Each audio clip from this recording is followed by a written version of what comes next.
श्री स्वामी समर्थ। आज आपण तूळ राशीसाठी स्वामींची उपासना कोणत्या प्रकारे करायची आहे। रास तूळ राशी स्वामी शुक्र। स्वामींचे दर्शन दर शुक्रवारी स्वामींच्या मठात जाऊन दर्शन घ्यायचे आहे। दिवसभरात केव्हाही घेऊ शकता। भाग्यशाली स्वामी मंत्र आहे ओम श्री स्वामी समर्थाय नमो नमः। जपसंख्या 21 वेळा मंत्रपठण करायचं आहे दर शुक्रवारी। स्तोत्र श्री स्वामी समर्थांचे चरित्र स्तोत्र वाचायचे आहे। दर शुक्रवारी पठण करायचे आहे। दर शुक्रवारी शुक्र यंत्राची स्वामी मंत्राने पूजा करायची आहे। या राशीचे दान आहे पांढरे तांदूळ मठात दान द्यायचे आहे।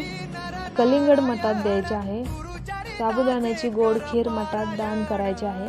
शुभ्र पांढरे वस्त्र दान द्यायचे आहे आणि धातू चांदीचे दान मठात करायचे। पांढरे पुष्प स्वामींना शुक्रवारी वाहायचे आहे। श्री स्वामी समर्थ। जय जय स्वामी समर्थ।